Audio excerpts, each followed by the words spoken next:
반갑습니다. 오대영입니다. 이재명 대통령 G7 무대에서 첫 정상 외교를 마치고 귀국했습니다.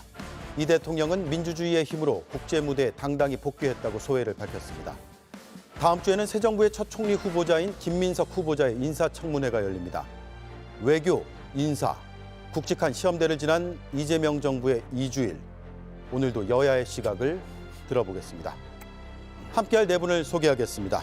부승찬 더불어민주당 의원입니다. 어서 오세요. 예, 안녕하십니까. 용인수지 국회의원 부승찬입니다. 반갑습니다. 예. 더불어민주당 윤종근 의원 오셨습니다. 반갑습니다. 안녕하세요. 경기도 안성 국회의원 윤종근입니다. 네. 국민의힘 김대식 의원입니다. 안녕하십니까. 부산 사상구 국회의원 김대식입니다. 네, 어서 오세요. 국민의힘 정성국 의원입니다. 안녕하십니까. 부산 진구갑 국회의원 정성국입니다. 네, 감사합니다. 90분간의 논쟁 지금부터 시작하겠습니다.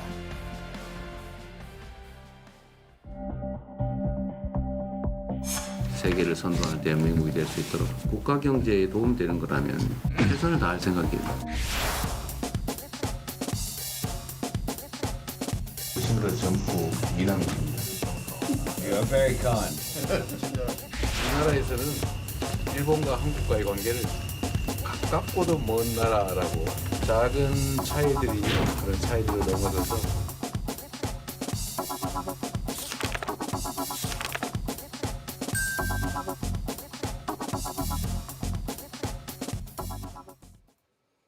네, 취임 12일 만에 치러진 대통령의 첫 정상 외교였습니다. 야당에서도 출발 전에 국익을 위한 성공을 기원한다 이런 덕담을 했었는데요. 여야의 성과를 평가하는 시간을 가져보겠습니다. 먼저 여당에서 어떤 의미가 있다고 보고 있습니까?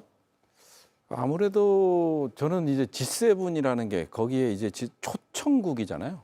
캐나다 이제 총리의 초청으로 간 거기 때문에 그 자체만으로도 상당한 성과다. 그리고 12일 만에 갔잖아요. 예. 그럼에도 불구하고 9개국과 정상회담을 했고 11차례 양자회담을 했기 때문에 거기서 이제 권투로 치면 1라운드 이제 몸을 푸는 단계였기 때문에 평가하기는 좀 그런 것 같아요. 하지만 윤석열 전 대통령이 이제 보여줬던 모습과는 상당히 다른 그런 이미지를 좀 보여줬지 않나 하는 생각을 갖고 있습니다. 예. 지난 정부와는 좀 다른 모습을 보여줬다. 야당의 평가는 어떻습니까? 이번에 그 G7 국가에 이제 초청을 받아서 첫 무대가 이제 상당히 이제 타이밍상 굉장히 좀 적절했어요. 빨리 또 진행이 됐고.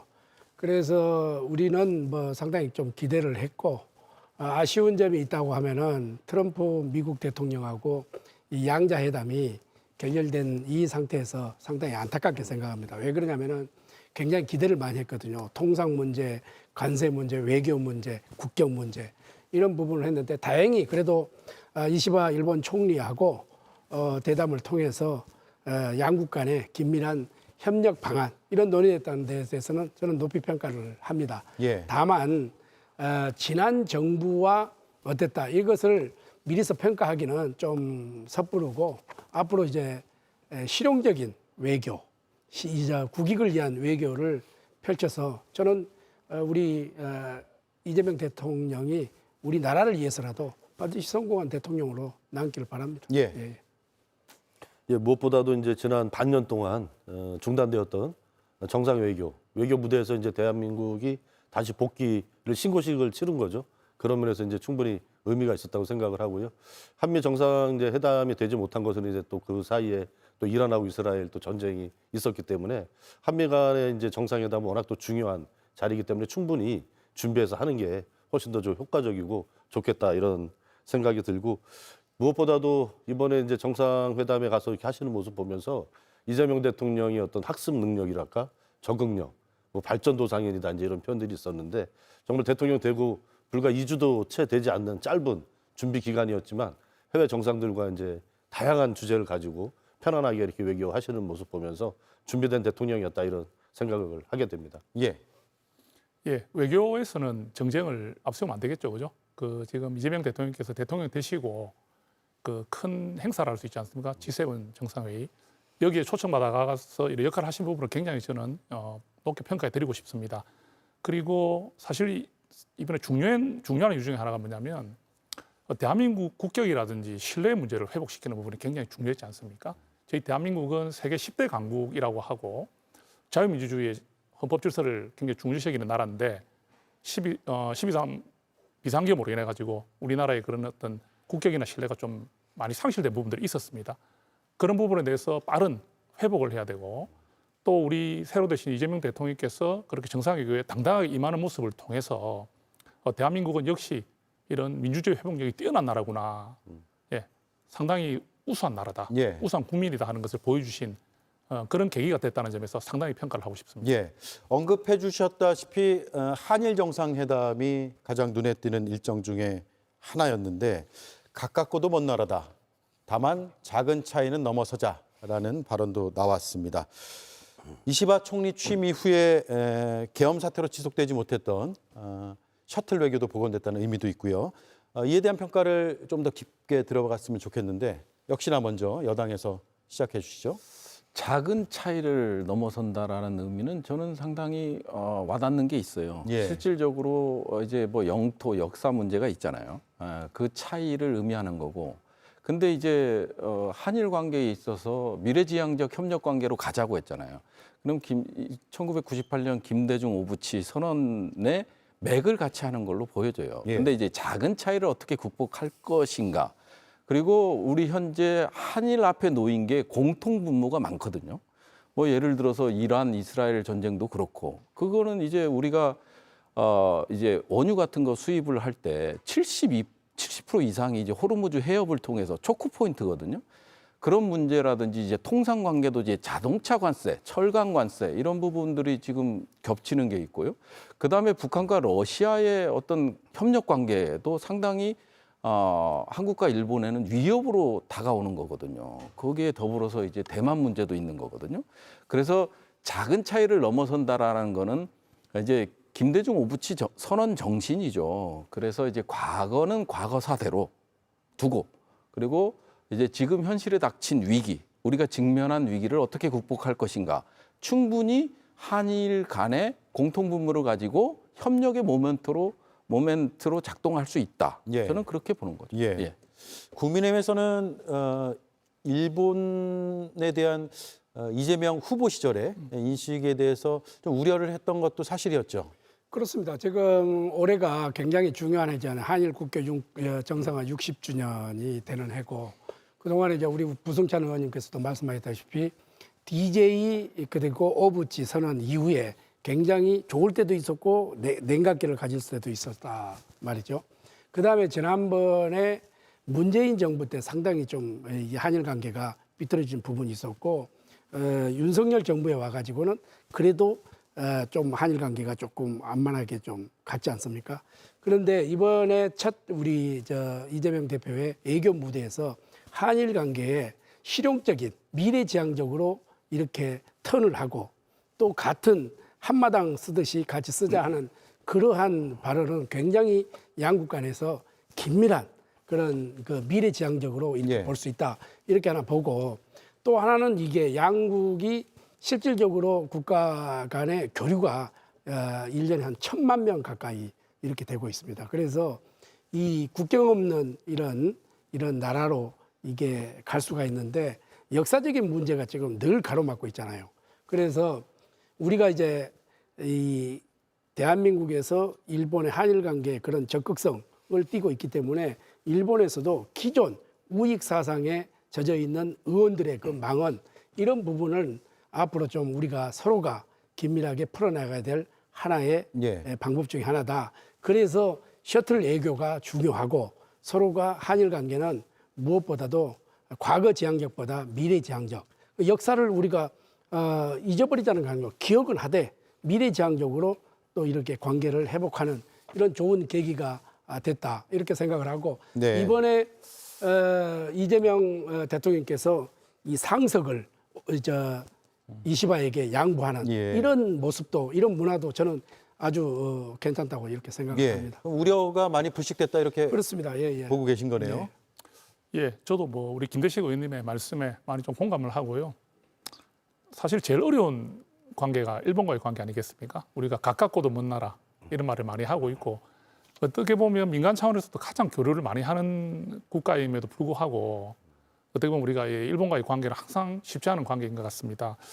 그 이번에 일본에서 제가 바라보는 시각이 우리 이재명 대통령께서 대표 시절이나 이전에 그 정치하시는 상황에서 조금 일본에 대해서 표현을 할 때 좀 거리감 있는 표현을 하신 경우는 있긴 해요, 그죠? 예. 한 가지만 예를 들어 보면 우리 강제징용 부분에 대해서 윤석열 정권에서 이걸 이제 풀려고 할 때 일본에 조공을 바치고 화해를 간청하는 또 항복식이다 이런 비판도 좀 하신 적이 있고 이런 게 있기 때문에 그 당시 때는 또 이재명 대통령께서 좀 대통령 위치가 아니었기 때문에 그죠? 또 어떤 당의 입장에서 그런 말을 하실 수는 있는 건 할 수 있지만 일본에서 이번에 이재명 대통령의 발언이나 태도에 대해서 굉장히 많이 좀 예의주시를 한 것 같아요. 그래서 제가 어떤 거를 좀 찾아봤냐면요. 그 일본이 발표한 그 회담 결과를 보면 우리하고 조금 차이가 하나 있는 게 뭐냐면은 그 안정적 발전을 강조했거든요. 안정적 발전. 그 의미가 어떻게 보면 뭐 두 분도 계시지만은 또 친일 프레임이라든지 이런 부분들에 대한 것을 민주당에서 좀 더 많이 이야기를 해왔기 때문에 과거에 과연 이재명 정부가 윤석열 정부와 너무 다른 그런 방향이나 모습으로 일본을 대하지 않을까 하는 그런 의구심을 가질 수 있지 않습니까? 그런데 이번에 이재명 대통령께서 그런 부분에 대해서 굉장히 좀 신경을 많이 쓰신 것 같아요. 그래서 일본과의 관계를 안정적으로 추진해 나가야 된다는 부분. 왜? 우리나라 지금 우리 국내 문제가 너무 지금 어렵고 계엄과 탄핵으로 인해서 나라가 많이 지금 휘청거리는 상황이 됐기 때문에 대외 관계부터 이렇게 또 좀 안정된 마음을 이런 자세를 취해가지 않으면 안 된다는 게 있기 때문에 저는 이번에 이재명 대통령께서 일본 총리와 그런 대화를 주고받고 그런 이제 태도를 취한 부분은 상당히 잘하셨다 이렇게 평가하고 싶습니다. 예. 오늘 토론이 별로 치열하지 않을 것 같습니다. 야당의 평가도 나중에 좀 치열해질 겁니다. 치열해지나요? 예, 예. 일단 지금까지 야당의 평가도 좋은 것 같습니다. 예. 예, 근데 그 한일 관계는 이제 지금은 이제 첫 만남이었기 때문에 그런 거고, 저는 이제 개인적으로는 제가 이제 사학과 출신인데 과거사 문제라는 표현은 좀 바뀌어야 된다 이렇게 생각을 합니다. 예. 과거라고 하면 왠지 이제 그것을 문제 제기하는 쪽이 좀 쪼잔해 보이고, 예. 뭐 좀 구태한 이런 문제 제기를 하는 것처럼 느껴지는데 정확히 표현하면 역사 문제이고, 역사 문제. 한일 간의 역사 정의 문제죠. 그래서 과거사, 뭐 한일 간의 과거사를 정리해야 된다. 이런 표현은 뭐 우리 입장에서는 좋지 않다 이렇게 생각을 하고요. 한일 관계는 어떻게 보면 이제 외나무다리 같은 관계라고 생각을 합니다. 굉장히 좀 편안하지 않은 길이지만 건너지 않을 수 없는 앞으로 나가기 위해서는 그런 관계인데 앞에서 두 분 이제 국민의힘 의원님들 말씀하시는 거 들으면서 좀 고개가 좀 갸우뚱해지는 대목들이 많은데 윤석열 정부처럼 한일 관계 해라 이거는 우리 민주당 입장에서는 이제 전혀 동의하기 좀 어려운 그런 거죠. 그리고 특히나 이제 윤석열 정부에서 많이 이제 잘못했던 것 중에서 가장 좀 비판을 좀 많이 저희가 했던 게 또 한일 관계입니다. 그래서 좀 일본 문제에 대해서 좀 자주적이고 동등한 입장에서 이렇게 좀 했으면 좋지 않았을까. 후쿠시마 핵 오염수 문제, 또 위안부 문제, 강제징용 문제 이런 면에서 우리나라 국민들이 원하는 방향으로 윤석열 정부가 외교를 해왔다라고 평가하지는 않거든요, 저희들이. 그런 부분들은 잘못된 부분을 이제 바로 잡아야 될 책임이 이재명 정부에게 있다 이렇게 생각을 하고 앞으로 아마 그런 방향으로 갈 겁니다. 그래서 이번 이제 한일 정상회담을 보시면서 이제 한일 관계가 안정화됐다 이렇게 평가를 하시는데. 이제 첫 단추는 이제 처음 어차피 이제 당선돼서 만나는 것이기 때문에 여러 가지 현안 문제를 아주 본격적으로 제기할 수는 없었겠죠. 그렇지만 과거에 윤석열 정부가 잘못했다라고 저희가 이제 평가하는 부분들에 대해서는 분명히 저희가 입장을 갖고 앞으로 해결해 가려고 노력을 할 거라는 말씀드립니다. 예. 제가 이제 윤종근 우리 의원님의 그 말씀에 반박을 하려고 하는 건 아니고 지금 이게 첫 단추잖아요. 그리고 제가 이제 일본에서 유학을 했는데 일본에 지금 현재 이렇게 한일 정상을 이렇게 만났다 해서 하루아침에 이렇게 이루어지는 거 아닙니다. 우리는 이제 대통령 중심제고 저는 내각 책임제지 않습니까? 우리는 탑다운 방식이고 일본은 하부 상달시 방식이거든요. 어떤 그 조건이 있어도 조율, 일본말로 내마엇이라고 그러는데 조율이 되지 않으면 절대 수상이 되든 총리가 되든 집행이 안 됩니다. 우리는 탑다운 방식으로 이렇게 하는 방법인데 이제 첫 잔추니까 그래도 이제 우리 이재명 대통령을 평가하면서 그래도 이렇게 한다고 이렇게 하는데 이제 우리 자체가 이제 컵에 물을 반을 채웠다 하면은 이제 일본에서 답을 할 차례죠. 반을 채울 것이냐 또 과거 지향적으로 갈 것이냐 이런 부분은 우리가 한번 지켜보자 이거죠. 예. 자, 과거사 문제라기보다는 역사 문제라고 표현하는 게 더 올바를 것이다라는 말씀이 인상적인데 언론에서도 좀 신경을 써야 될 부분인 것 같아요. 예. 저희도 이제 G7 이제 순방 얘기가 끝나가는 것 같아서 제가 한마디 예. 좀 하시죠. 말씀드리고 싶겠는데 요번에 이제 여러 가지 장면들이 연출됐는데 저는 제가 이제 이재명 대통령 경기도지사 하실 때 이제 정분석하면서 가깝게 이렇게 좀 모셨거든요. 근데 순방하는 장면 중에서 제일 좀 이렇게 기분이 좋았던 게 웃음을 정말 되찾으셨다 이런 그게 이제 모두 별로 이제 다르지 않은 것처럼 느낄 텐데 가까이서 이제 이재명 대통령을 보면 굉장히 좀 장난기도 많고 예. 재밌는 분이세요. 근데 그동안 워낙 이제 이렇게 엄혹한 상황에 있다 보니까 그런 끼가 발동이 못 되는 게 좀 가까이서 이렇게 모셨던 사람들은 좀 안타까웠었는데 이번에 해외 순방하시면서 보니까 너무 이제 해맑게 환하게 웃는 모습 예전에 이제 그런 모습을 다시 보여주시는 것 예. 같아서 뭔가 이제 모든 게 좀 풀리고 본인이 본격적으로 일할 그런 이제 마음 이제 준비가 되셨구나 이런 느낌을 좀 받았습니다. 예. 굉장히 기분이 좋고 그런 면에서 또 이렇게 오늘 나오신 두 분 의원님께서도 칭찬을 많이 해주셔가지고 감사합니다. 예. 그런 이제 자신감도 중요하지만은 네. 국제 애교 무대에서는 또 국제 매너가 있는 거거든요. 네. 자, 그런 점은 우리 이제 차츰 지금 외신에서 들려오는 이야기가 여러 가지 이야기가 있는데 오늘 뭐 지금은 이재명 대통령의 시간인데 그걸 하나하나 이렇게 짚고 넘어가는 것은 좀 격에 맞지 않는 거고 예. 그러나 그런 자신감도 중요하지만은 국제 무대에서는 또 국제 무대에 걸맞는 애교에 또 매너가 있거든요. 자, 그런 점은 뭐 차츰 뭐 잘 하시리라 이렇게 생각을 합니다. 예. 예. 알겠습니다. 외교 문제 이 정도로 짚고 끝나면 될 것 같고요. 예. 자, 취임 2주 그리고 앞으로의 협치를 주제로 토론을 하겠습니다. 여야의 원내대표들을 이번 주말 일요일이죠. 일요일에 초청을 했고 G7에서 있었던 외교적인 성과라든가 뒷얘기들 이런 것들을 허심탄회하게 대화를 나눌 것으로 보이는데 이 여야 원내대표들과의 회동이 협치의 시작이다 아니다 어떻습니까? 정성국 의원 말씀하시죠. 지금 22일에 대통령 관저에서 우리 여야 원내대표 지도부를 만나는 걸로 알고 있습니다. 또 뭐 비상대책위원장님도 가는 걸로 알고 있습니다. 이재명 대통령께서 그렇게 손을 내밀고 자리를 마련하는 부분은 긍정적으로 평가합니다.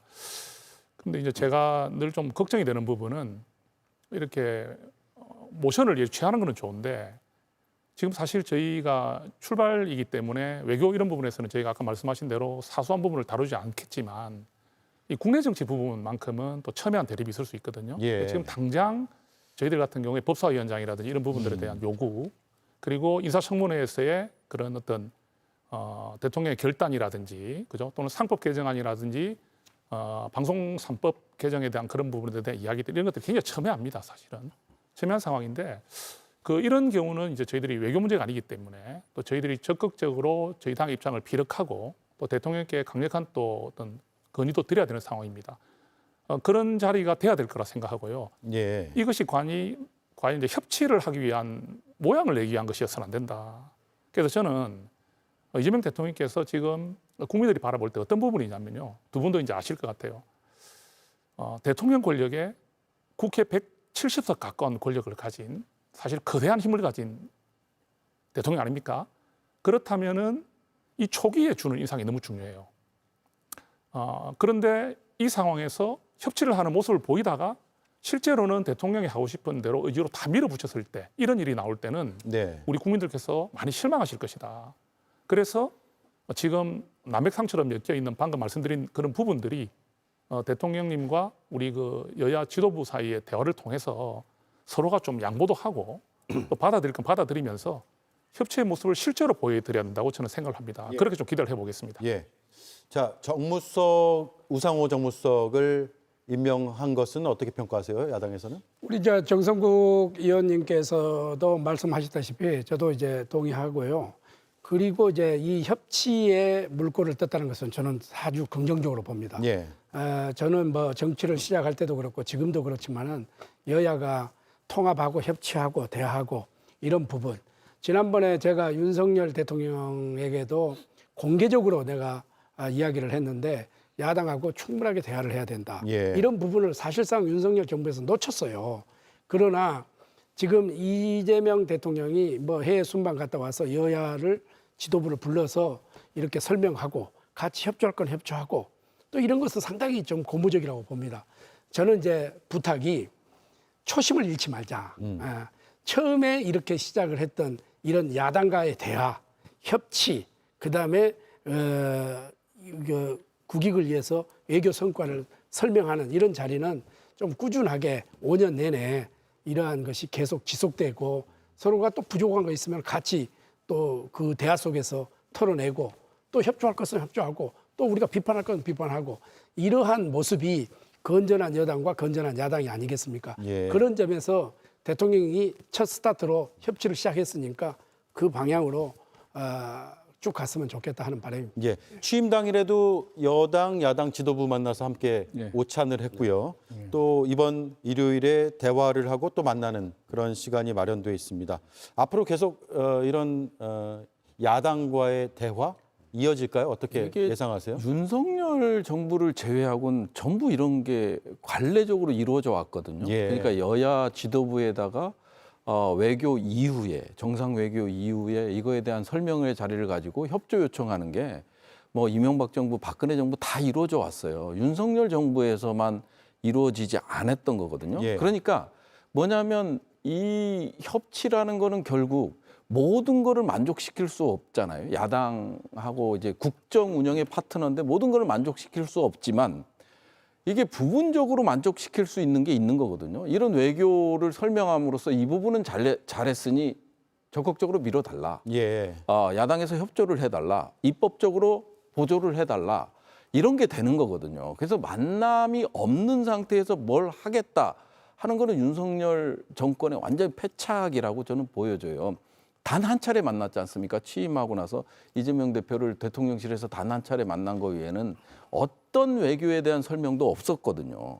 그리고 아까 뭐 상법 개정안도 그렇고 방송 3법도 그러는데 이게 사실은 맞아요. 이게 이 다수 의석을 차지하고 있는 여당이죠. 여대 야소의 정국인데 이게 민주주의라는 거는 결국은 국민이 선택하는 거고 그리고 그 구조를 여대 야소의 구조를 바꾸기 위해서 야당도 정말 열심히 해야 되는 거고 그런 게 있는 거거든요.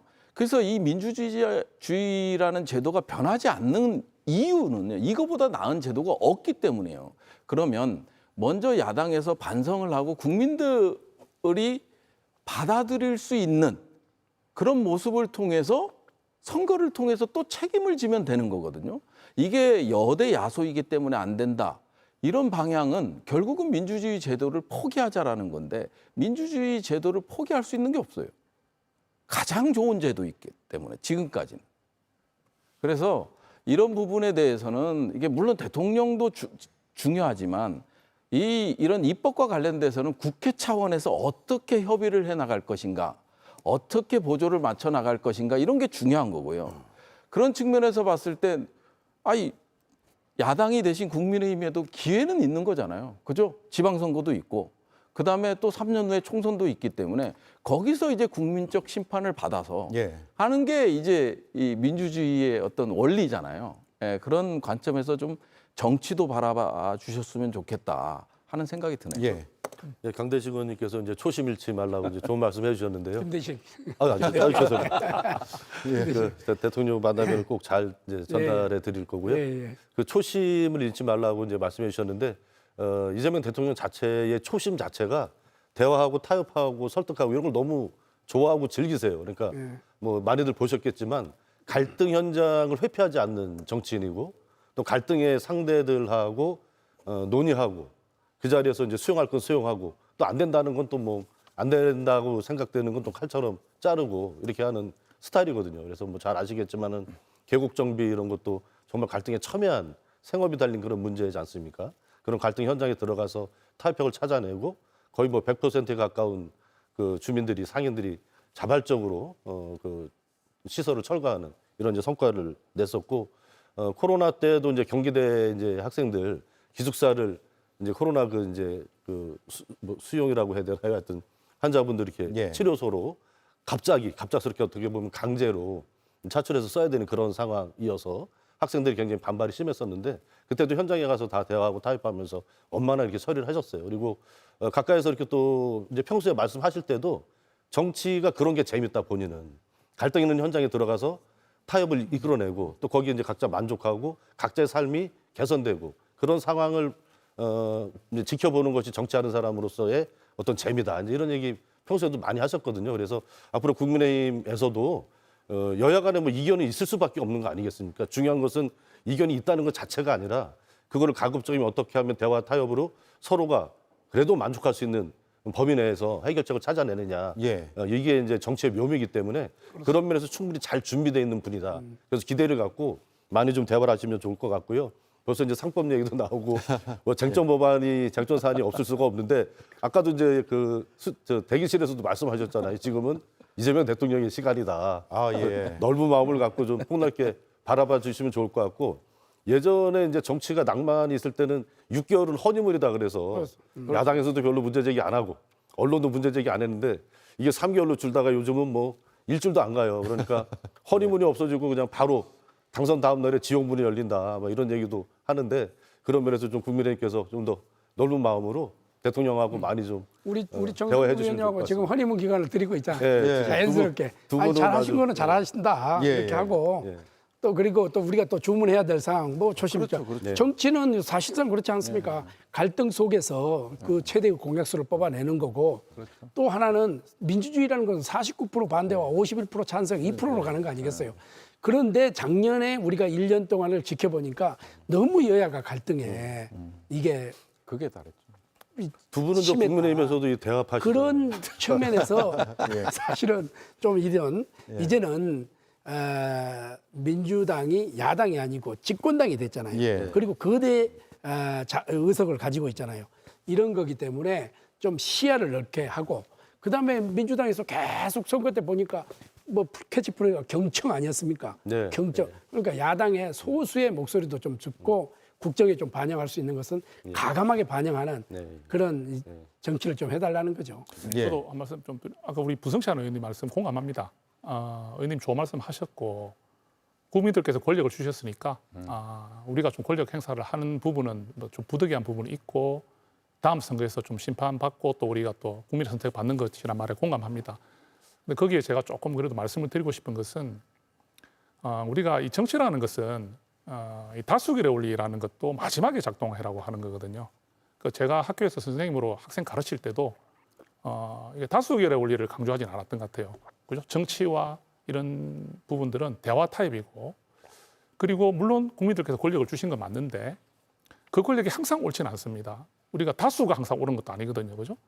다수의 결정이 옳다고만 하지 않는다는 건 우리가 아는 사실인데 그 민주당에서 이렇게 좀 권력이 집중이 되다 보면 본인들은 내가 이렇게 할 수 있다고 생각했을지 몰라도 그런 부분들이 우리 야당이 하는 그런 이야기들이 좀 설득력이 있고 국민의 공감이 커지는 경우는 또 때로는 양보하고 또 물러서면서 이렇게 협치해 주기를 그런 마음으로 가면 우리가 지난 윤석열 정부에서 있었던 그런 극한 대립은 없지 않겠나 네. 그런 부분을 좀 말씀드리고 싶습니다. 예, 저도 간단히 뭐 한 말씀만 드리면 전적으로 공감합니다. 전적으로 공감하고요. 그렇기 때문에 이제 여당이 됐지만 이게 안주하는 게 아니라 더 긴장감이 있는 거거든요. 왜? 심판의 대상은 이제 야당이 아닌 여당이거든요. 당장에 지방선거에서 심판을 받아야 되고. 그러니까 결국은 심판은 여당 몫이에요. 그렇기 때문에 저희도 민주주의 체제 하에서 그런 심판이 결국은 여당이 짊어져야 될 가장 무거운 짐이거든요. 그렇기 때문에 국민적 공감대를 얼마나 형성하느냐 이게 중요한 포인트거든요. 그렇기 때문에 170석을 갖고 있고 대통령을 보유하고 있고 해서 국민의 여론에 반하는 국민의 목소리에 반하는 그걸 행위를 했을 때는 국민들이 얼마나 이게 정치적으로나 이런 것들을 봤을 때 얼마나 이해도가 높아요. 바로 심판이 들어옵니다. 그렇기 때문에 항상 우리도 그 긴장감 속에 살고 있다. 예. 그런 말씀을 드리고 싶습니다. 네. 윤정군 의원은 뭐 들고 오셨네요. 그게 뭔가요? 아니요, 다음번에 조금 있다가 예. 깜빡하고 있어요. 알겠습니다. 자, 그러면 일단 여야 원내대표들과의 첫 만남도 일단 평가들이 호의적으로 나오는 것 같고요. 좋은 성과가 있었으면 좋겠습니다. 이번 주말에. 자, 그런데 이제 3대 특검이 어떤 정치적인 파장을 몰고 올 것인가에 대해서는 여야의 견해가 좀 많이 갈리는 것 같습니다. 야당에서는 협치 기조와 좀 다른 것 아니냐 이렇게 판단하고 계신 거죠? 그렇습니다. 우리 이재명 대통령께서 취임사에서 나를 반대했던, 나를 비판했던 이분들도 우리 국민이다. 나는 대한민국 국회의원이 되겠다. 모두의 대통령이 되겠다. 이런 말씀을 하셨잖아요. 그래서 저는 지금 이번에 오늘도 이제 추경이 됐는데 민생, 이런 외교, 현안 문제들이 다 있는데 이게 제1호 법안이 됐으면 참 좋았겠다. 이런 생각이 들었는데 이게 특검 3법이 먼저 올라왔단 말이죠. 이런 부분에 대해서는 정말 지금 현재까지의 우리 국민들의 피로도 이런 게 있었는데 이 또 극한 대립으로 또 갈 거 하시냐 이런 그 염려들이 있단 말이죠. 그래서 늘 제가 이야기하는 이야기가 있습니다. 우리 정치인들이 우리 국민들을 걱정해주고 그래야 되는데 국민이 정치인들을 걱정해주는 이런 것이 잘못된 거 아닙니까? 이런 측면에서 극한 대립이 윤석열 정부에 있다고 치더라도 지금 이재명 정부로 들어와서는 좀 그런 민생 그리고 협치하는 이런 부분을 취임사에서 말씀하셨듯이 이렇게 갔으면 좋았지 않았냐 이런 부분에 좀 아쉬움이 있었다는 거죠. 네. 예. 그럼에도 불구하고 1호 법안이 될 수밖에 없었던 이유도 여당에는 있는 것 같습니다. 어떻습니까? 부승천 의원님? 예. 최혜병 특검은 21대 때 발의된 거죠. 그죠? 21대 때 발의되고 그게 이제 결국은 이제 국방의 의무잖아요. 그러니까 20대나 부모들이 봤을 땐 끌려가는 거죠. 근데 의무만 부과하고 책임을 지지 않잖아요. 그 모습을 보여줬던 거잖아요. 최혜병 특검은. 그래서 이제 여전히 이제 부모들은 한에 맺혀 있고 그리고 명확히 이게 밝혀진 것도 없고 그리고 검찰에서는 수사조차 하지 않고 이런 상황에서 특검은요. 국가가 책임을 지지 못한 거에 대한 조사가 이루어지는 거거든요. 의무만 강요해서는 안 돼요. 왜 지금 20대 남녀가 갈등하는 부분도 그거잖아요. 우리는 18개월이라는 건 국가가 의무를 부과하면서 왜 책임은 지지 않나. 이런 논리거든요. 그렇기 때문에 부모가 군대에 아들을 보냈는데 병역의 의무에 따라서 보냈는데 싸늘한 죽음으로 돌아왔어요. 근데 여전히 풀리지 않고 있는 거예요. 그리고 누구도 책임지지 않는 모습을 보여왔고 그러다 보니까 그런 것들 요구를 받아 안아서 했는데 윤석열 정부에서는 실패를 했죠. 그래서 이거는 국민적 요구다. 국가가 책임지지 않는 거에 대해서 이번 정권이 교체되면서 이걸 하겠다라는 의지를 보여준 거고 이게 당장에 바로 1호 법안으로 올라왔으면 문제가 되죠. 우리 의원님 말씀하신 대로 문제가 되는데 김건희 특검도 마찬가지고요. 그다음에 뭐 나중에 추가적으로 설명하겠습니다만은 내란 특검 같은 경우도 사실은 지금 군인들이 너무 불안해요. 얼마 전에도 제보자가 왔었어요. 우리 살려달라. 우리는 위에서 지시를 했기 때문에 평양에 무인기를 보냈다. 이걸로 처벌받는 게 두렵다. 예. 이런 얘기를 하는 거예요. 그래서 북풍이란 용어를 썼어요. 경로도 얘기해주고 그런 자료를 갖고 오고 실제로 북한에서는 이렇게 지난해 10월에 3번이라고 그랬는데 그게 아니고 더 추가적으로 있고 이 무인기는 보내서는 안 되는 군사작전에 투입해서는 안 되는 무인기인데 경로도 지금 이게 북한에 노출된다. 그랬더니 그냥 보내. 이런 제보들이 들어오는 상황이거든요. 군에서요. 예. 예. 이거 최초로 공개하는 건데 나중에 이제 공개할 계획을 갖고 있습니다만은 그 군인들은 뭐라고 그러냐면 살려달라고 했습니다. 살려달라. 위에서 일방적으로 지시가 내려왔고 그거에 따랐을 뿐인데 왜 우리가 이제 이런 수사, 이런 거 조사에 감사에 이런 거에 떨고 있어야 되느냐. 이런 얘기들을 많이 하는 거예요. 예. 그러니까 내란 특검도 저는 종식이 됐다고 보기 어려운 거거든요. 윤석열은 이미 헌재에서 탄핵 인용됐지만 여전히 거리를 활보하고 있고 지금 주요 행위자들 그리고 실제적으로 그런 것들이 추가적으로 나오고 있잖아요. 김건희 특검 같은 경우는 실제 미래에셋 담당자하고 통화하면서 이걸 인지했던 거, 주가 조작을 인지했던 그런 것들이 4년 동안 안 나온 게 그 고검에서 짧은 기간에 나온다는 거. 이런 것들만 보더라도 검찰에서 수사할 동력은 이제 잃은 거죠. 즉 말하자면 다 무혐의, 불기소 처분을 내렸잖아요. 근데 그 과정 속에서 또 비아폰을 통해서 영부인은 비아폰을 제공받을 수 없습니다. 민간인이기 때문에. 공무원에 준해서 관리는 하지만 민간인이기 때문에 비아폰 제공하는 게 불법이거든요. 비아폰을 통해서 민정수석과 30분 넘게 통화하는 것도 이제 드러났고, 이런 것들을 검찰이 불기소한 사항을 검찰이 할 수는 없잖아요. 그럼 이걸 덮을 수도 없는 거거든요. 그런 관점에서 모든 이런 문제들은요, 해결 종지부를 찍고 가야 돼요. 설령 정치보복으로 비춰질 수도 있지만 다른 한편에서는 이것 때문에 두려워하고 떨고 있는 사람들이 더 많다는 거예요. 그런 점들도 좀 고려할 필요가 있지 않나. 말이 그래서, 길었습니다. 네, 맞습니다. 예, 그래서 아니 그런 거는 원인 규명은 있어야죠. 당연히 있어야 된다고 생각을 합니다. 그런데 저의 아쉬움은 순서가 맞습니다. 저 이재명 대통령이 취임사에서 이제 시대 정신인 국민 통합의 이런 메시지를 내셨잖아요.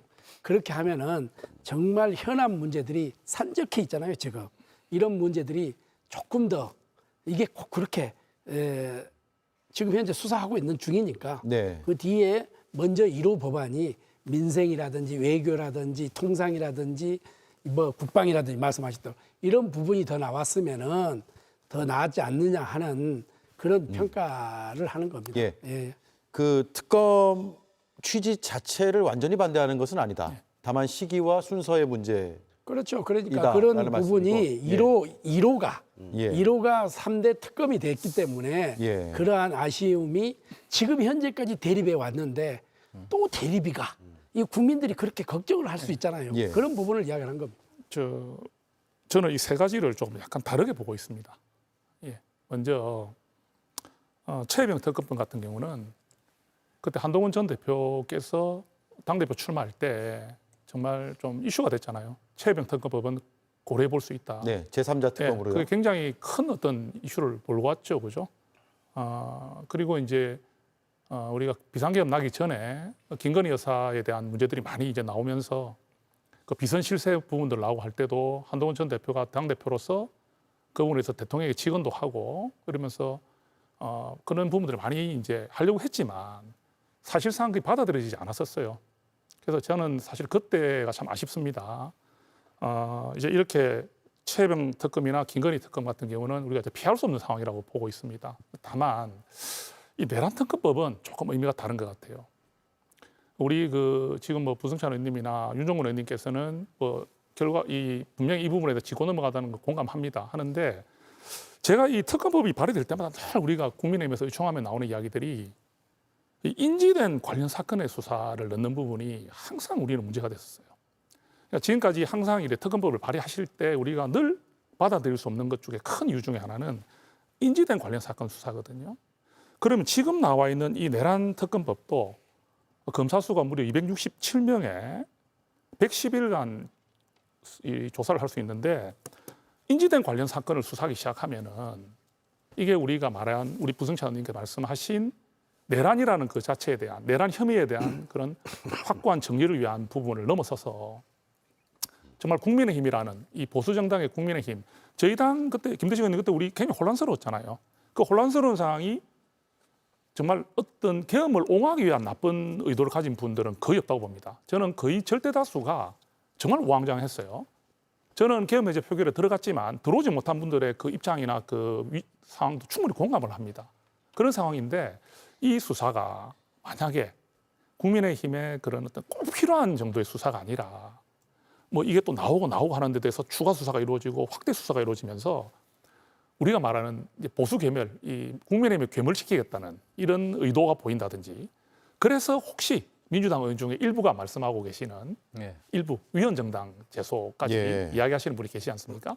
저는 그분은 뭐 민주당 의원들이 그렇게 생각하는 분은 거의 없다고 생각합니다. 이준석 의원이 가장 강하게 얘기하던데요. 그럼 뭐 민주당에서 이야기를 몇 분이 아니 하셨으니까. 이준석 예. 의원이 너무 강하게 개혁신당 예. 이준석 의원이요. 예. 그런데 그 부분으로 가기 때문에 저는 이 내란 특검법에 대한 운영은 이 특별검사부터 시작해서 민주당에서도 이 부분을 좀 잘 주시하시면서 예. 이 수사가 우리 국민의힘을 향한 공격 또는 보복 수사 또는 정치 보복의 의미로 다가가지 않도록 신중을 해주시기를 예. 간절히 좀 부탁드리겠습니다. 자, 말씀이 나왔으니까 그런데 그에 대한 입장을 짧게 듣고 넘어가야 될 것 같아요. 위헌정당 심판 청구. 사실 홍준표 전 시장이 지금 제일 많이 얘기하고 있는 것 같고 페이스북을 통해서 예. 국민의힘을 해체시킬 것이다. 이런 이야기까지 하고 있고 말씀하신 대로 이준석 의원도 그런 예, 아주 강하게 취지의 강하게 발언과 입장들을 내고 있는데 민주당은 실제로 뭐 움직임이 있는 거예요? 어떻습니까? 저희는 아직까지는 그 움직임은 없습니다. 예. 뭐 의총에서 이런 얘기가 나오거나 이런 적은 없고요. 그런데 다만 이제 내란 특검이라는 것들 아까 제일 우려하는 부분이 그거잖아요. 근데 실질적으로 내란 특검이라는 게 기간이 정해져 있잖아요. 이 짧은 기간 동안에 뭐 표결에 참석하지 않은 의원들을 다 이제 수사 대상으로 놓고 이러진 않을 거 아니에요.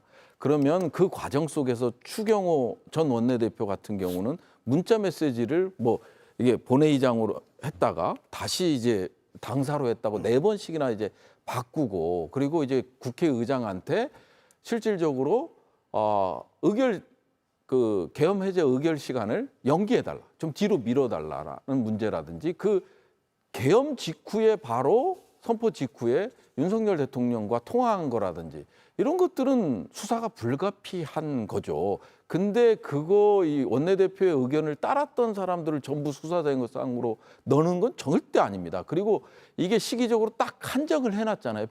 최대 170일, 예. 30일 연장까지 해서 딱 한정이 돼 있기 때문에 이거를 전체적으로 국민의힘 표결에 참석하지 않는 국민의 18명을 제외한 나머지 분들에 대한 수사로 이어진다. 이거는 너무 앞서가는 생각이 아닌가 하는 생각이 들어요. 예. 약간 이제 정성구 의원님 늘 이제 특검 얘기 나오면 쟁점이 붙는 건데 인지된 관련 사건 등 이게 이제 등자 때문에 등. 논란이 되고 추천권을 누가 행사하느냐. 근데 이게 그동안 정치권에서 했었던 특검에 늘 일반적으로 준용됐던 원칙이에요. 인지된 사건이라는 것이 다 들어갔었고 그다음에 당사자 그 사건의 당사자인 정당은 추천권을 행사하지 않았습니다. 우리가 민주당인 계열 정당이 여당일 때도 똑같은 원칙에 의해서 저희도 많이 이제 여당일 때 특검을 받았잖아요. 노무현 정부 때도 대북송금 특검을 받았었고 김대중 대통령 때는 온로비 사건인가요? 그 예. 특검도 받았고 이럴 때도 그 당사자가 속해 있는 정당이 추천권을 행사하지 않았어요. 근데 왜 이제 국민의힘에서 유독 요번에만 이렇게 인지된 관련 사건 들어가는 거에 대해서 강력하게 반대를 하시는지 그게 좀 저희로서는 좀 의문이고요.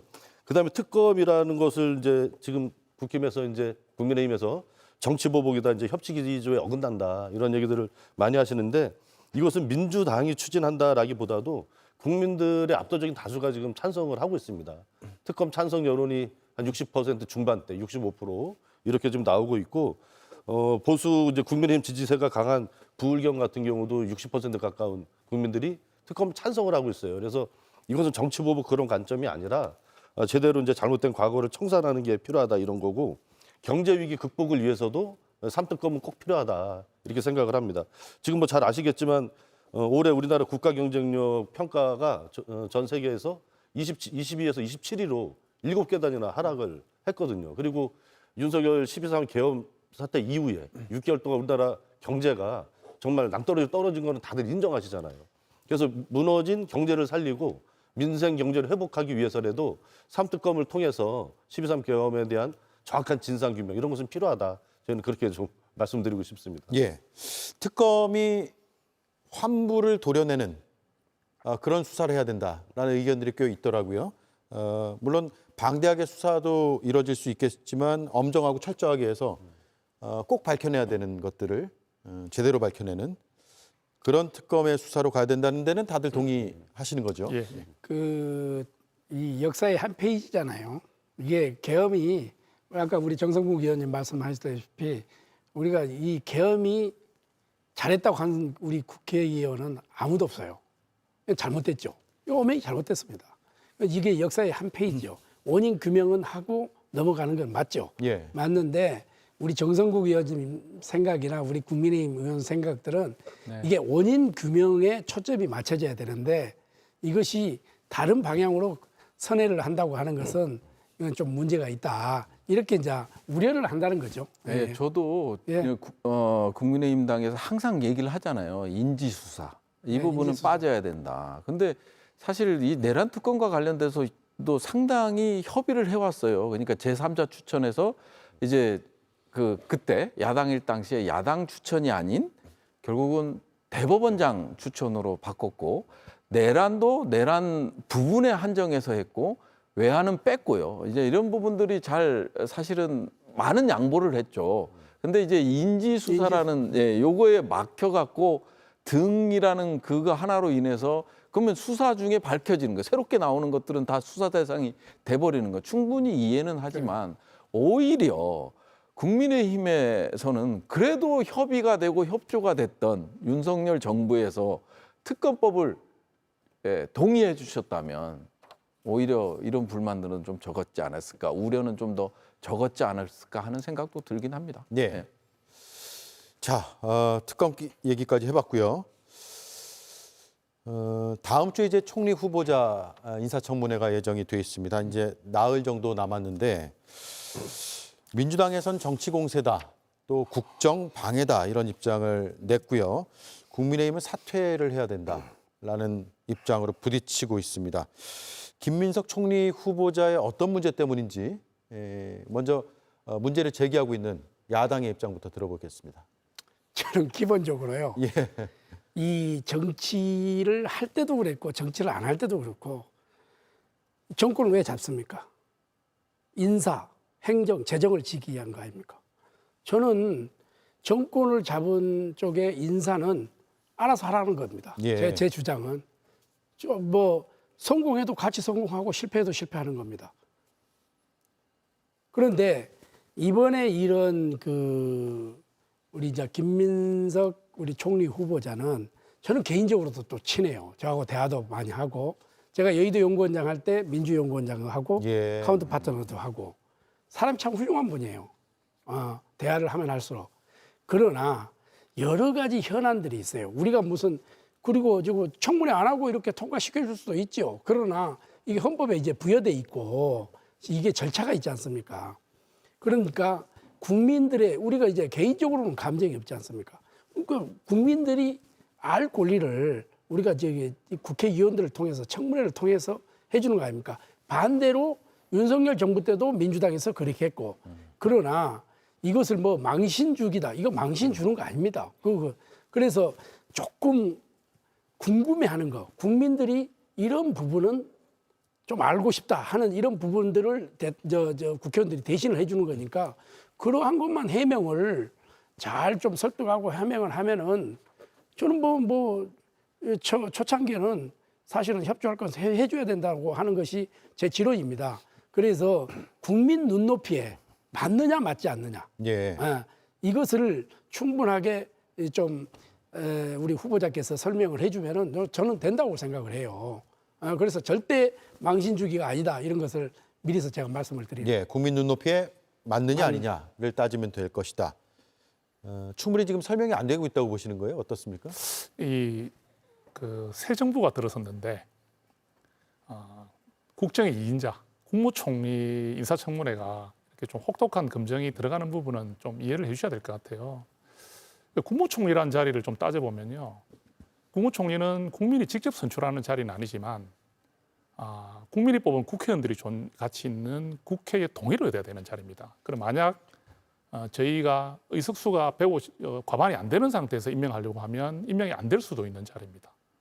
그 부분은 예전에 국무총리가 대통령의 권한을 대행할 수 있냐 가지고도 논란이 많았지만 그래도 국무총리가 국회의 동의를 얻는 절차가 있다는 자체는 국무총리가 대통령의 권한을 대행하는 데 있어서의 일정 부분 정당성이 있다는 이야기를 하거든요.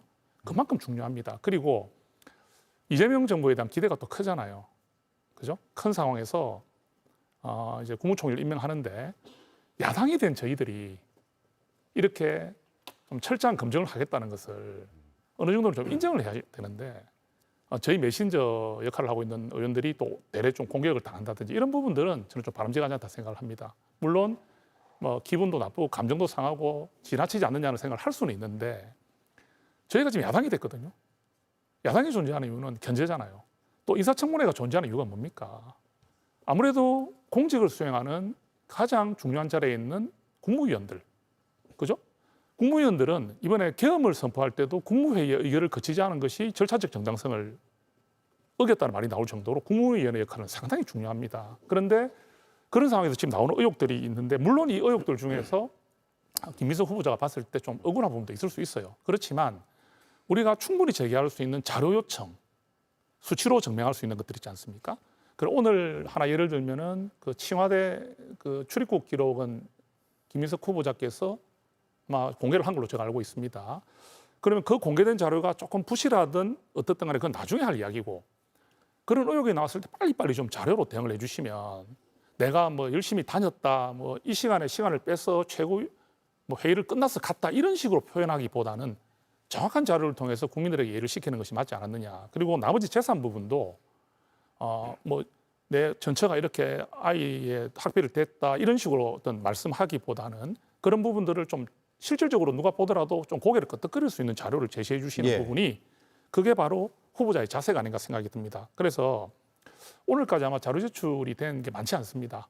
많지 않고 물론 반론을 제기할 때 이렇게 하겠죠. 청문회 당일날 다 소명하겠다 이래 하시지만 그래서 지금 의혹이 불거졌을 때 또 일정 부분은 미리 좀 소명을 해놓으시면 그죠? 그 당일에 가가지고 또 국민들이 또 바라볼 때 그 해명에 대해서 좀 더 설득력을 가지는 것을 공감할 수 있지 않겠습니까? 그래서 저는 우리 민주당에서 바라봤을 때 우리 국민의힘이 너무 지나치게 그 새 출발을 하려는 그 정부의 청문회를 이렇게 만드느냐는 지적을 하겠지만 저희는 야당으로서 그렇게 밝게 할 수 없음을 서로 입장을 좀 바꿔놓고 생각하면 어떻겠나. 야당의 봅니다. 역할이 또 정부 견제, 인사 검증 예. 이런 것들이 있는 것이 분명한 사실이고요. 민주당이 야당일 때도 마찬가지로 혹독하게 하셨어요. 혹독한 검증을 했고 다만 그 팩트, 그러니까 사실관계에 기반한 의혹 제기와 그에 대한 반박들이 오간다고 한다면 국민들도 잘 판단하실 수 있을 것 같고요. 앞서 칭화대 석사 과정 말씀하셨는데 사실 제가 몇 시간 전에 김민석 후보자 인터뷰를 직접 해서 그 자리에서 그 자료를 공개했거든요. 잠시 화면으로 보여드리겠습니다. 네, 바로 이 자료고요. 2005년부터 2018년까지의 중국으로 나가고 또 다시 돌아오는 그 기록들을 모두 다 공개를 저희 방송에서 했는데 총 39회고 지금 초록색으로 표시된 저 부분은 2008년부터 2010년까지 석사 과정이 좀 더 그 과정을 직접 가서 이제 수업을 듣는 그런 기간의 2009년, 10년 자료이거든요. 21회였습니다. 그리고 항공기 편명까지 적혀 있고요. 저 자료의 원자료들은 청문회에 제출한다라는 입장을 밝힌 상태입니다. 이걸 제가 사실관계를 먼저 좀 설명을 드리고 토론을 하면 더 도움이 될 것 같습니다. 예, 그 자료 내는 이제 시기도 좀 늦고 빨리빨리 안 했는지를 말씀하시는데 아쉬움은 있으시겠지만은 윤석열 정부 초기에 그 인사청문회 할 때보다 매우 빨리 매우 많은 자료를 내고 있다라는 거 이해해 주실 거라고 보고요. 지금 이제 김민석 총리에 대한 것은 단순히 어떤 우리가 여당이라서 빨리 좀 이제 인준을 해 주십사 하는 것도 있겠지만은 국민들도 압도적 다수가 찬성을 하고 있습니다. 기억하시겠지만은 이제 문재인 정부 때 굉장히 중도적인 인물로 총리 굉장히 많은 지지를 받았던 김부겸 전 총리님도 그 당시에 지지율이 35% 중반대 여기서 좀 왔다 갔다 했어요. 그런데 지금 최근에 나온 이제 갤럽 조사를 보면 김민석 총리 후보자에 대해서 국민들이 48%가 찬성을 하고 부적합하다는 의견이 23% 정도밖에 되지 않습니다. 그래서 이것은 뭐냐면 윤석열 내란으로 지금 일을 못 하고 있는 정부가 이거를 시기를 하루빨리 좀 끝내고 하루빨리 좀 일을 좀 해라. 이런 국민들의 목소리다 이렇게 생각을 하고요. 그다음에 이제 김윤석 총리 후보자에 대해서 재산 문제를 계속 좀 거론하시는데 제가 좀 이거 판넬 어디 화면에 나가는지 모르겠는데 좀 준비를 해봤거든요. 윤석열 정부 초기에 그 재산 문제로 좀 논란이 됐던 분들의 재산 총액입니다. 지금 김문석 총리가 2억이라고 그러잖아요, 재산. 근데 윤석열 정부 초기에 이원모 전 인사비서관 재산이 433억이에요. 김태효 안보실 1차장 120억입니다. 안상훈 사회수석 64억. 김대기 비서실장 48억. 비교도 안 되는 재산이에요. 지금 2억짜리 재산 갖고 있는 분한테 너무나 혹독하게 좀 과도한 그런 해명을 요구하고 있다. 기본적으로. 국민들이 지금 이 상황을 어떻게 이해를 하시겠어요? 저도 이제 지역구에 가면 국민들 목소리 듣는데 말이 안 된다는 거죠. 과거에 적어도 이제 우리 사회가 물론 이제 점차적으로 진보해 가야 되는 건 맞지만 그래도 적어도 자기 정부 때 들이댔던 척도에서 너무 더 과해지면 안 되는 거 아니겠습니까? 이럴 때도 자료도 잘 안 내셨어요. 기억하시겠지만은 지금 김민석 총리 후보자는 굉장히 많은 자료를 빨리 내고 있는 겁니다. 세금 관련된 서류들도 다 내고 있잖아요. 그리고 아까 나왔던 그 출입국 기록도 저렇게 자세하게 내봤던 기억이 없어요. 제 기억에는 윤석열 정부 초기 인사청문회 할 때. 그래서 정말 그 어느 때보다도 성실성의껏 자료도 내고 있다. 그래서 과도하게 이렇게 의혹을 부추기고 하는 것은 정권 초기에 좀 도움이 안 될 것 같다 이런 말씀을 드리고 싶습니다. 예, 그 과도하게 그걸 하는 거 아니고 지금 저는 간단하다고 생각해요. 이게 어렵고 힘들수록 정도를 가면 되는 거예요. 나는 김민석 후보를 아끼는 측면에서 이야기하는 거예요. 뭐냐? 자, 수입이 5억이다. 그러면은 지출이 13억이다. 그러면 차이가 8억이다. 그럼 본인이 억울할 부분이 있죠. 나 8억. 나 우리 예를 들면 우리 부승찬 의원님한테 뭐 1억을 빌렸다든지 이 정확한 그걸 제시할 수 있어요.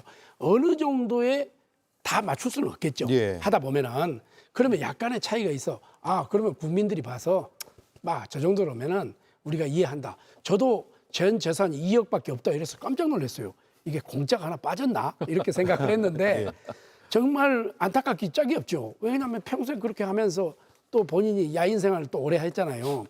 그렇지만은 수익과 지출이 좀 차이가 있기 때문에 그러면 정확하게 그거를 제시를 해주면 되는 거예요. 그 우리가 무슨 아까도 서두에 말씀드렸지만은 우리가 왜 망신을 줍니까? 그런 건 아니지 않습니까? 그리고 또 좀 아픔이 있잖아요. 가족사에 또 이혼도 했고 그래서 그 전처까지 불러가지고 뭐를 하겠습니까? 그러한 것을 지출과 수입이 안 맞으니까 그 부분만 좀 해명을 해달라는데 그것도 지금 좀 너무 무리하다 이렇게 하면은 좀 너무 무리한 것 같아요. 우리도 예. 우리가 민주당한테 무리하게 아니, 주는 것 이게 같아. 그런 예. 거예요. 저는 이제 정성국 의원님 말에 전적으로 공감합니다. 그래서 여야가 바뀐 입장에서 예. 인사청문회고 그다음에 국회 동의 절차를 거쳐야 되는 또 요인이기 때문에 당연히 혹독해야 된다고 보여져요. 혹독해야 돼야 보여지는데 근데 저희가 이제 봤을 때는 지금 2억 남짓 어머님 재산까지 포함을 시켜서 이제 그 정도 재산이고요. 그다음에 이제 굳이 우리 모 의원의 공격을 디펜스를 하자면 이게 보면 연말정산상이라는 표현을 썼거든요. 그러니까 예. 연말정산하고 원천징수는 완전히 다르다. 그러니까 원천징수는 자기의 수익이 나타나지만 연말정산은 뭐 카드니 뭐니 사용한 내역들이 이제 일괄적으로 뭐 보험 이런 게 다 들어가는 거기 때문에 전혀 달라요. 그리고 근로소득 같은 경우는 근로자인 경우는 맞을 수가 있는데 기타 근로소득자들 있잖아요. 알바를 한다든지 뭐 예를 들어서 뭐 출판 기념일을 해서 소득이 생긴다든지 방송에 출연한다든지 이런 부분은 또 연말정산에 안 들어가요. 빠지는 부분들이 있어요. 기타 소득 부분에서 빠지는 부분들이 있거든요. 그런 부분들이 좀 있는 것 같고요. 아까도 말했지만 전 부인이 이제 유학 학비를 댄 거라든지 뭐 이런 부분들은 이제 걸러내야 되는데 연말정산은 1년을 기준으로 해서 다 누계가 되는 거기 때문에 걸러내지 못한 부분도 있거든요. 그래서 우리 민주당이 김민석 총리 후보가 이게 설명을 하는 데 있어서 어려운 점이 있죠. 연말정산을 딱 가져가서 13억과 5억이니까 8억의 차이가 난다 해버리면 그러면 이게 말이 안 되는 거거든요. 본인이 일한 거, 본인이 수입을 얻은 거에 대해서 원천징수 그 증빙자료 있잖아요. 이걸 상해서 이걸 비교했다면 조금이라도 이제 모든 게 합쳐지니까 이런 부분이 있는데 예. 이런 부분들에 대해서는 국민의힘 의원이 조금 이 그 기준을 잘못 갖다 이제 주장을 하고 있다 이런 입장인 거죠. 네, 제가 시청자들의 이해를 돕기 위해서 표로 다시 한번 설명을 드릴게요. 지금 국민의힘에서 주진우 의원이 주장하는 바인데요. 공식 수입은 국회의원 세비 한 5년간 5억 1천만 원 정도인데 쓴 돈은 추징금에 6억 2천만 원, 신용카드와 현금이 2억 3천만 원, 기부금이 2억 원이 있고 월세와 아들 유학비가 최소 2억 5천만 원이 나갔다. 즉 한 8억 원 가까이가 되기 때문에 여기서 13억 정도가 되기 때문에 한 7.9억 원 정도의 차이가 난다. 약 8억이. 예, 약 8억 원 정도인데 마찬가지로 제가 김민석 후보자를 몇 시간 전에 인터뷰했을 때 저 부분에 대한 질문을 했었고 예. 입장이 나왔기 때문에 그걸 설명을 드리고 또 토론을 하면 될 것 같아요. 일단 자녀의 유학비는 빼야 된다. 전 배우자가 지출한 것이다라고 했고요. 그리고 나머지 금액은 경조사비, 축의금이죠. 그리고 부의금, 여기에 출판기념회 수익 등으로 쓴 금액으로 본인은 파악을 해서 인사청문회 자료를 지금 준비하고 있다라는 입장을 방송을 통해 밝혔기 때문에 그걸 제가 본인 입장이니까 반론 차원에서 전해드리고 토론을 이어가겠습니다. 윤종근 의원님. 아니 지금 이제 김민석 총리 그 여러 가지 뭐 그 재산 관련해서 논란이 있는 것들은 금방 이제 해명이 될 거라고 보고요. 그 방금 전에 이제 그 국힘에서 제기했던 8억 같은 경우도 8억에서 그 2억 2.3억 아들 그거를 빼면 5억 정도예요. 그게 이제 출판 기념회, 결혼식 부의금, 빙부상 때 이제 조의금 이렇다는 거거든요. 이거에 대해서 국민의힘 의원들이 이해 못 해줄 분들은 제가 봐서는 안 계실 것 같은데. 그러니까 네. 그렇게 설명을 하면 되죠. 예. 예. 그러니까 설명을 하면 되지. 그러니까 뭐 그걸 뭐 이렇게 그걸 그러니까 평소에 다 계산해 놓고 머리에 넣어놓고 있질 못한 거죠. 설명하면 되지. 아니 이제 예. 한덕수 총리 할 때도 예, 예. 저희가 이제 검증을 세게 했어요. 그러니까 이제 그 과정 인중 과정에서는 상당히 세게 했고 그 이후에 저희가 이 부분에 대해서 그래도 윤석열 정부의 초대 총리이기 때문에 국정 안정 차원에서 안정화 차원에서 저희가 이제 그거 한덕수 총리에 대한 인준을 오케이 했잖아요. 예. 그런 부분이 있었기 때문에 이 부분도 저 아까 말씀하신 대로 그 검증의 과정, 국민의 알 권리, 그 다음에 국민 눈높이 이런 것들을 김민석 후보께서 적극적으로 해명하고 있고 SNS를 통해서 그 자료를 올리고 있고 그 다음에 추가 모자란 좀 미흡한 부분에 대해서는 또 청문회 과정에서 또 밝히겠다고 적극적으로 대응하고 있다. 그 점에 있어서는 한덕수 전 총리보다는 상당히 그러니까 뭐냐면 20억이 법인에서 이제 수익이 났는데 4년간 20억이 수익이 났는데 그거에 대한 설명자를 아예 제출하지도 않았어요. 예. 그래서 막판에 제출을 하니까 이제 사회 기업 간담회 해외에서 기업 간담회 한 거 사회로 20억이 이제 수익이다 해서 그거에 대한 설명도 전혀 없었어요. 그런 예. 과정이 있었고요. 예, 그런 과정이 있었기 때문에 그거에 비해서는 상대적이긴 하지만 김민석 총리 후보는 적극적으로 해명을 하고 있고 관련 자료들을 제시하고 있다라는 말씀을 드리겠습니다. 예. 그 방금 우리 그 앵커님께서 아까 그 김민석 후보자의 인터뷰를 하면서 좀 들은 소명에 대한 이야기를 해주셨지 네네. 않습니까? 그 일정 부분은 그게 좀 이해하는 도움은 되는데 우리가 저는 지금 초선 의원이기 때문에 뭐 경험이 지금 많지는 않습니다. 근데 이게 경조사비라든지 또는 뭐 부의금 이런 부분들 출판기념회 이런 일을 통해서 한 5억, 6억 정도가 들어올 수 있는지에 대해서 좀 의문이고요. 그 부분이 좀 더 자세히 좀 밝혀져야 된다고 생각을 합니다. 물론 우리가 말하는 그 7억, 8억 되는 돈이 다 뭐 어떻게 마련되느냐 하는 부분에 대한 일정 부분의 소명은 가능할지 몰라도 그래서 이런 부분들은 좀 더 이야기가 나오지 않겠습니까? 예. 그리고 우리 김민석 후보님께 조금 그 아쉬운 부분을 한 말씀을 드리면 그 조금 이렇게 대응하시는 모습에서 좀 짜증 섞인 대응을 좀 하신다는 느낌이 예. 들어요. 예를 들면요? 예, 그러니까 우리 국민의힘에서 제기하는 의혹들에 대해서 그 부분은 충분히 이렇게 지적할 수 있는 부분이긴 한데 내가 이렇게 이런 식으로 좀 표현하시면 좋지 않겠나. 또 한 가지 예를 들면 그 SK그룹으로부터 2억 원 그 정치 불법 선거자금으로 인해서 법원에서 유죄 판결을 받았지 않습니까? 그러면 이때가 언제냐면 한참 오래전의 일이거든요. 그러면 이게 정치검찰 표적수사라는 이야기는 사실 이재명 대표께서 사법리스크로 인해서 있었던 일들에서 많이 나온 이야기들이었어요. 그러니까 예전에 정치검찰 표적수사 이런 이야기들은 최근에 정말 이런 표현들이 많이 나온 것은 사실이지만 우리 김인석 후보께서 대법원 법원에서 판결을 내린 이 부분에 대해서 이게 뭐 정치검찰이었다 표적수사에 대한 것이었다는 식으로 전면 부정하는 부분은 이렇게 하시는 분이 맞느냐. 예. 우리가 늘 이야기하지 않습니까? 국민의힘 대통령 탄핵에 대해서 헌법재판소의 판결을 존중하라. 늘 그러지 않습니까? 그래 말씀하셨어요. 그렇다면은 김인석 후보께서도 한나라의 국무총리를 하실 분이 본인의 어떤 사정을 다 떠나서 내가 이 부분을 그렇게 표현하는 것은 바람직하지 않다. 저는 그 부분은 말씀을 드리고 또 우리가 또 말하는 그 금액의 크기 작기를 자꾸 이야기를 하시는 것 같아요. 그러니까 아니 재산이 2억밖에 없는 사람이 어찌 보면 뭐 어렵게 살았고 그런 부분들이 인간적인 연민은 줄 수가 있습니다.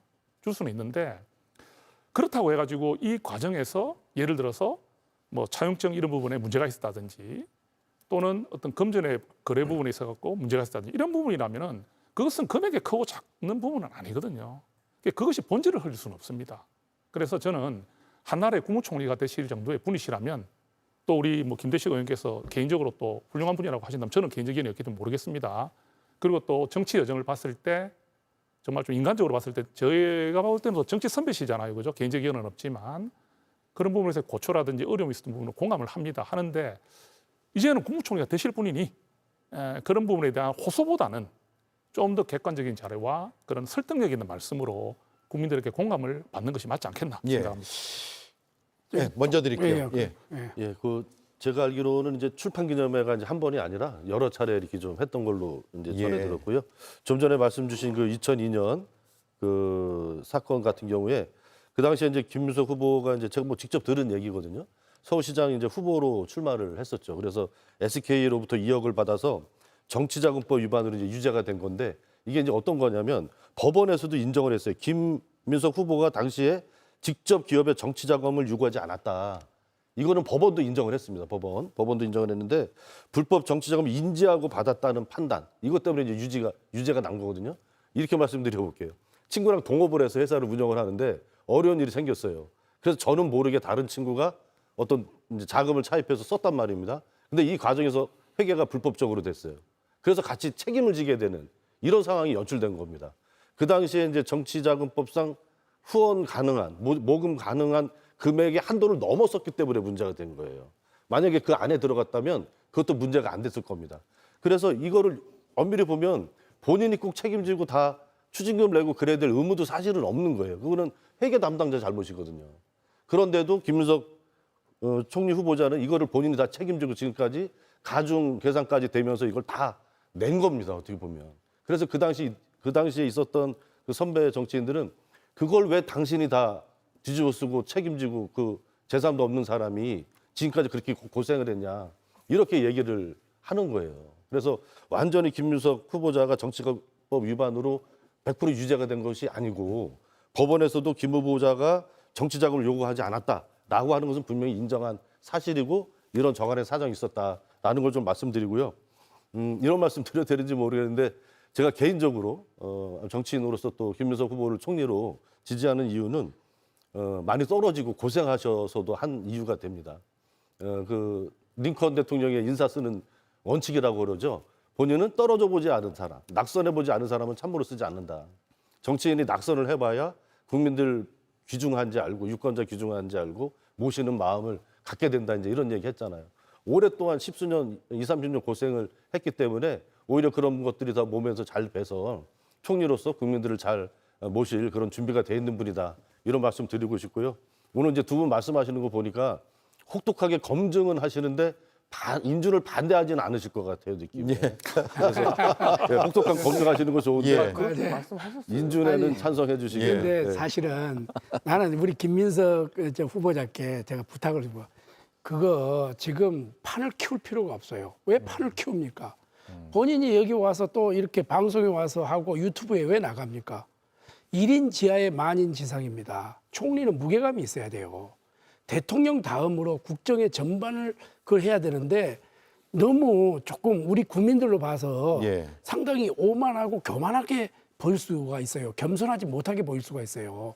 그래서 정말 묵묵히 자기가 내가 검증해서 청문회에서 모든 것을 밝히겠다 하든지 이래야 되는데 본인이 유튜브에 나가서 설명하고 뭐 하고 또 뭐 업무 보고받고 이렇게 하니까 본인의 진심은 그렇게 아니더라도 국민들을 봐서는 겸손하지 못하게 이렇게 예. 보는 거예요. 예를 들어서 이런 것도 밝히는 것도 왜 방송에 와서 밝혀야 되는 겁니까? 예. 안 그렇습니까? 거기서 청문회에서 정정당당하게 내가 이렇게 수입은 이러는데 지출이 이렇고 내가 사인간의 채무는 이렇고 뭐 부의금이 얼마 들어가고 출판금이 얼마 이런 그걸 해야 되는데 미리서 이렇게 하니까 침소 봉대가 될 수도 있고 확대 재상산이 될 수도 있잖아요. 예. 그런 점에서 저는 좀 겸손하지 묵직한, 않다. 겸손하지 않다. 예. 그런 점에서 우리 국민들이 그렇게 바라볼 수가 있으니까 좀 지금부터는 좀 예. 무겁게 예. 예? 해달라 하는 오늘 인터뷰 무겁게 했습니다. 무겁겠습니까? 제가 이거 이렇게 하면은 이거 김민석 아니, 후보를 약간- 계속 대변하는 이런 느낌이 아니 그러니까 들어서 약간 상당히 근데 그러니까 반론을 하자면 결국은 그 인천 의원이 국민의힘당 의원이 이제 제기를 했기 때문에 아까도 말씀드렸지만 국민의 알 권리라든지 눈높이를 충족시켜야 되잖아요. 물론 청문회에서는 자세히 밝힐 거지만 그 전에 준비되는 대로 국민들에게 소상히 설명한다. 총리 후보자로서 설명한다로 이해해 주시면 감사하겠다는 예. 얘기죠. 저하고 인터뷰한 게 그 가벼운 처신이라는 취지로 말씀하시는 건 아니죠? 그렇죠 아닙니다. 그건 아니고 예. 추가로 예. 좀 말씀 하나 예. 드리면요. 예, 예. 그 우리 김대식 의원님이 좀 좋은 지적을 하신 것 같아요. 왜냐하면 그 김민석 후보자께서 지금 그 업무 보고 형태 또는 이제 현장 행보 같은 걸 하시고 계시지 않습니까?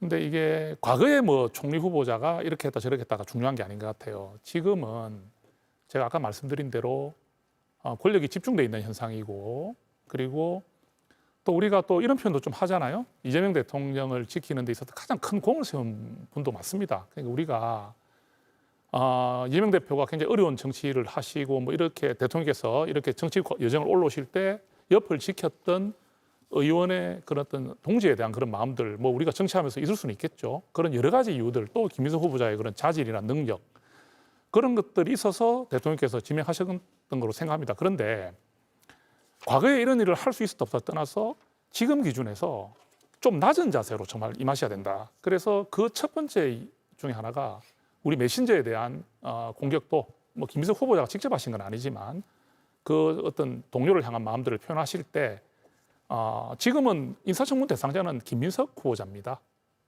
그걸 지적하는 분이 재산을 얼마고 하는 게 중요한 게 아니거든요. 기분은 나쁘죠.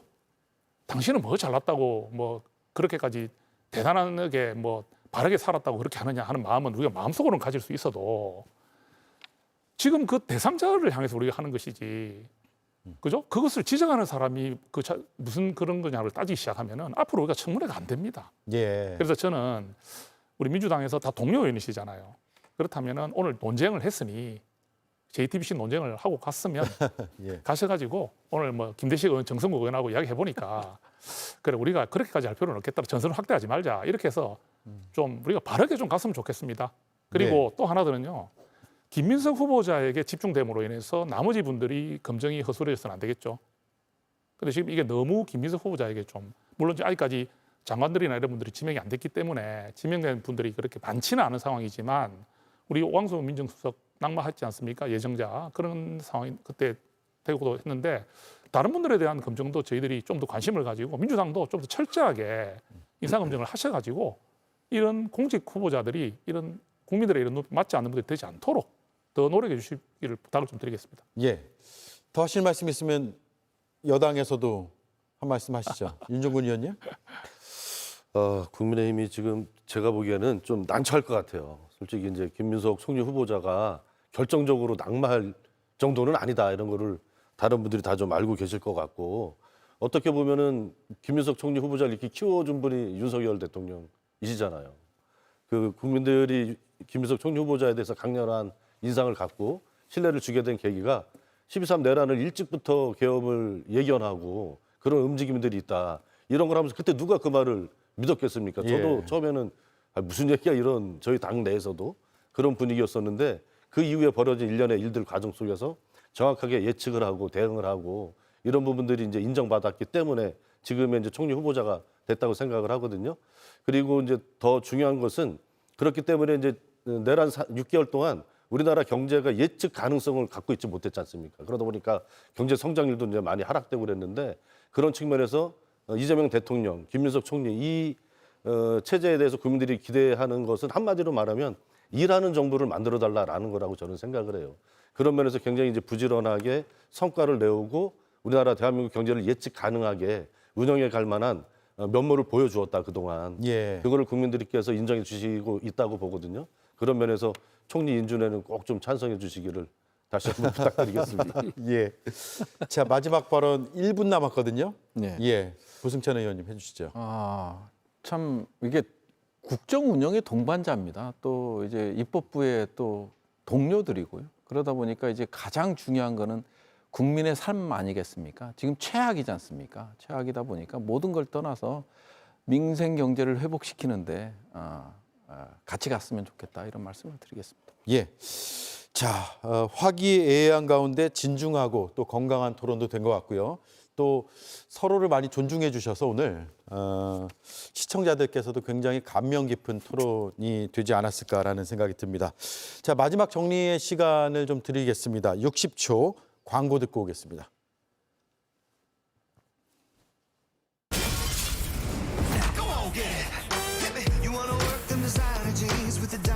분주했던 하루가 청정하게 사라진다.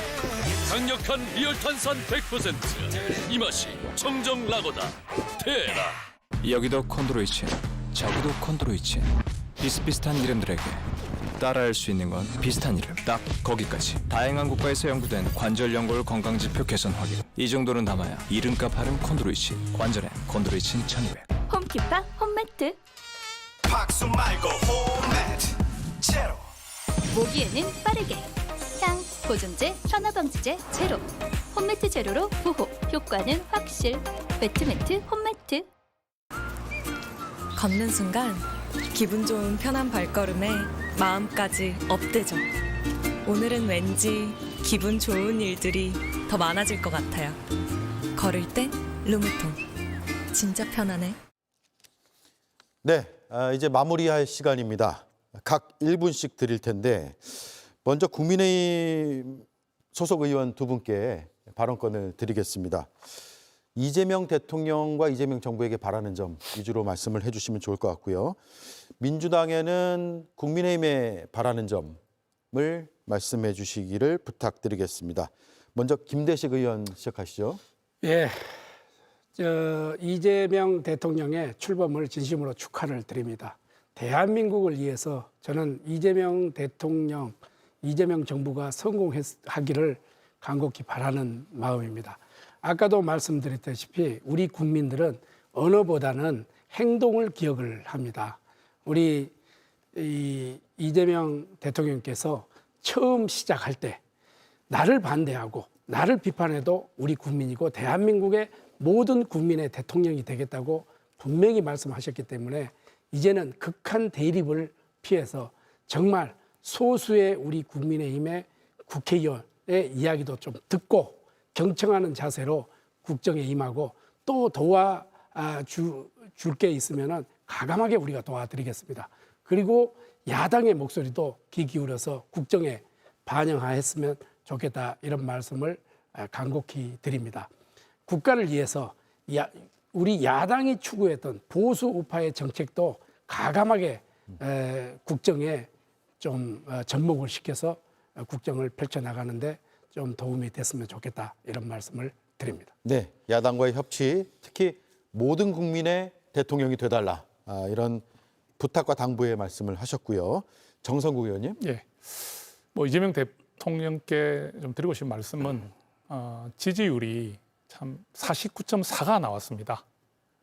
참 오묘한 숫자입니다. 예.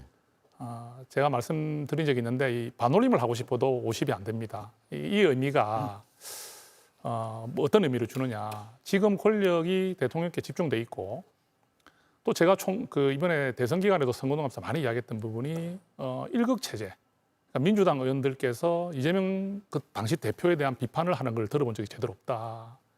그렇다면 이제 대통령이 되시면 과연 누가 이재명 대통령에게 쓴소리를 할 수 있고 직언을 할 수가 있겠느냐. 그거 쉽지 않잖아요.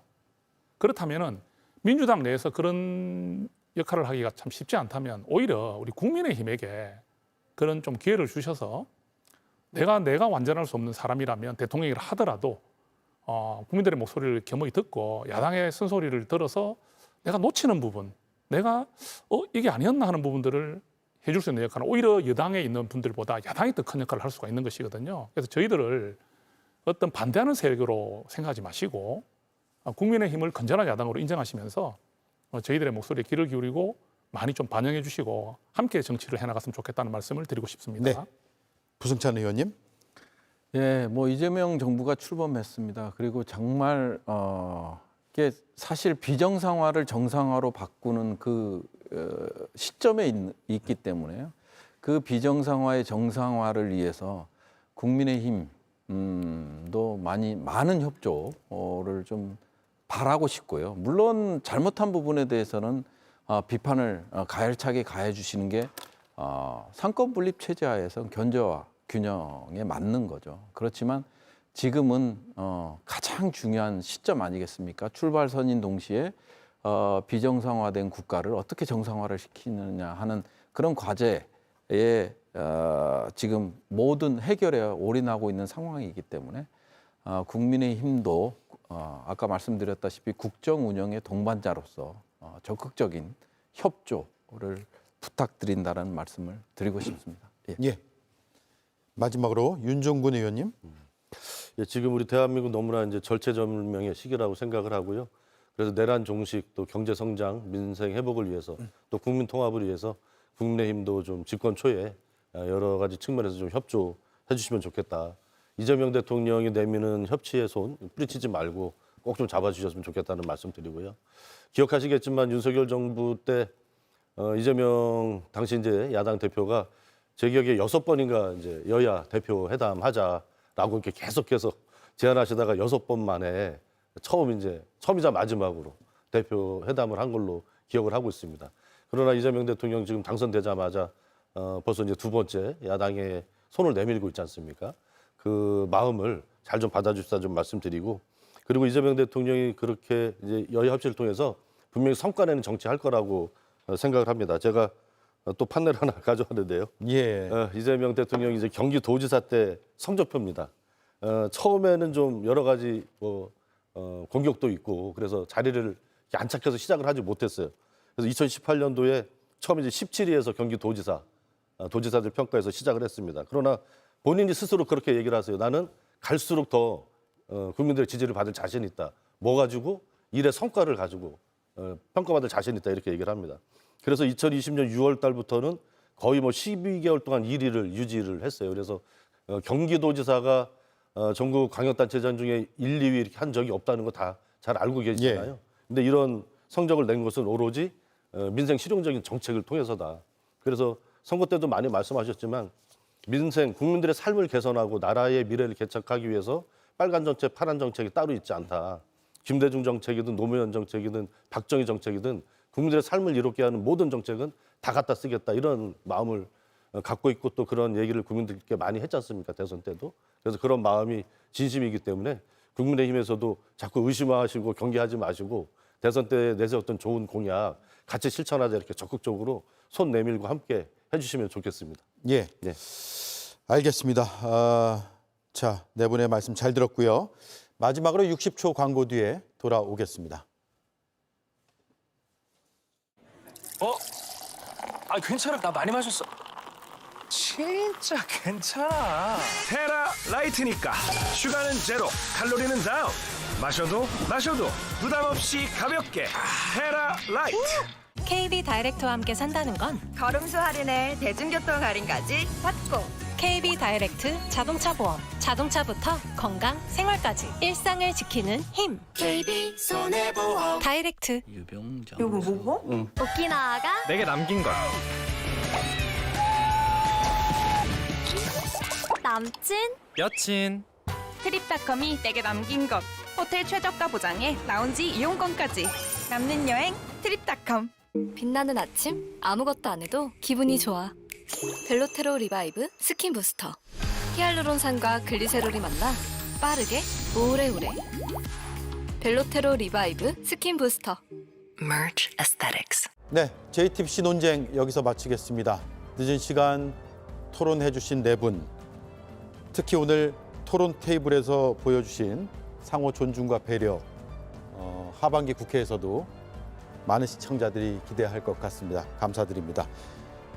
지켜봐 주신 시청자 여러분 특히 더 감사드립니다. 다음 주 또 다른 뜨거운 논쟁의 주제로 돌아오겠습니다. 고맙습니다.